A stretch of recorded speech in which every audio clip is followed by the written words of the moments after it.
brought to you by Silver Pumps. Top quality और consistent performance के लिए सिर्फ सिल्वर पंप्स, नाम याद रखना। विद मी प्रताप सिंह खाचरेवास जी, जिस तरह से कांग्रेस प्रोटेस्ट कर रही है, क्या आप मैसेजिंग आप देना चाह रहे हैं इस पूरे प्रोटेस्ट के जरिए? आप मुझे ये बताइए, आजादी से पुराना जब राहुल गांधी पैदा हुए, उतना पुराना अखबार नेशनल हेराल्ड जो देश के स्वतंत्रता सेनानियों की आवाज बना, उस मुद्दे पर झूठी चार्जशीट आपने फाइल कर दी। आप राहुल गांधी और सोनिया गांधी को जेल भेजना चाहते हैं षड्यंत्र से।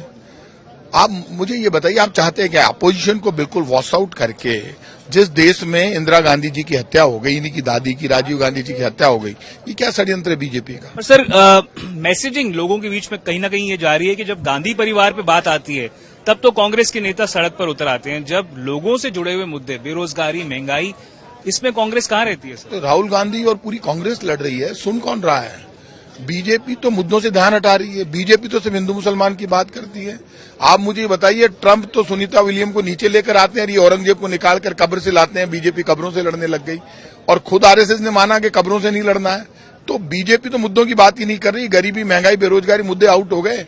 कांग्रेस की बात कर रही है। तो कांग्रेस को कमजोर करने के लिए, राहुल गांधी को कमजोर करने के लिए इन्होंने जो माहौल बनाया है, चार्जशीट दाखिल कर दी और ये ईडी के जरिए डराना चाहते हैं। आप ये मानकर चलना, जब जब आप लगातार उन्हीं मुद्दों पर बात करोगे, घिसे पीटे, क्योंकि बीजेपी जब से 11 साल में सत्ता में आई है तब से ईडी, इनकम टैक्स, सीबीआई, वही घिसे पिटे मुद्दे, वही अपोजिशन को मारने की साजिश उसी पे चल रही है। वो हिंदू मुसलमान का मुद्दा नया नहीं है बीजेपी के पास। मंगलवार को आपके यहाँ ईडी पहुंची थी, ईडी की सर्च हुई थी, क्या उसके पीछे की मंशा देखते हैं? आपने मंच से कह दिया कि आईफा को लेकर जिस तरह से आपने सवाल खड़े किए, आपने 100 करोड़ रुपए की बात की, आपने कहा कि गोविंद देव जी के मंदिर को न देके आईफा को दे दिया गया वो पैसा, इससे पीछे पूरा क्या आप राजनीतिक षड्यंत्र देख रहे हैं? आप इस बात को मानिए कि आईफा ने कभी भी, आईफा को पूरे देश में किसी स्टेट गवर्नमेंट या सेंट्रल गवर्नमेंट ने पैसे नहीं दिए।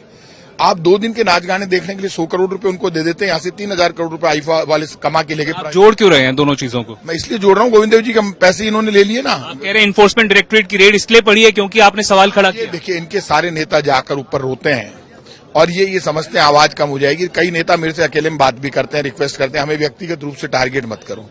अब आपने व्यक्तिगत रूप से टारगेट कर दिया, मेरे घर में आपने ईडी घुसा दी, हर बार आपने ये कोशिश की, तो मैं भी आपके घर में जो आपने भ्रष्टाचार किए हैं 1.5 साल में सारे खोलूंगा।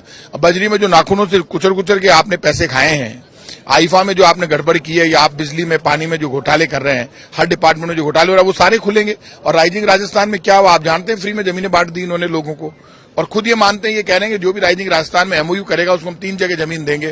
तो 3 जगह जमीन दोगे तो जमीनों का तो घोटाला हो गया ना। तो बीजेपी चाहती है हम करप्शन करते रहे, कोई बोले नहीं। तो अब इनके घोटाले खुलेंगे और ये कुछ भी कर ले, राहुल गांधी के खिलाफ जो इन्होंने ईडी का मामला चलाया वो उल्टा पड़ेगा। और बीजेपी के लिए ये आप मान के चलना, ताबूत में अंतिम कील होगा। सर, मंच से तो धरना दे दिया आप लोगों ने, प्रदर्शन कर लिया, क्या मार्च करेंगे ईडी दफ्तर? मार्च, अभी ये फैसला हो जाएगा। हो सकता है मार्च करें, लेकिन धरना प्रदर्शन था।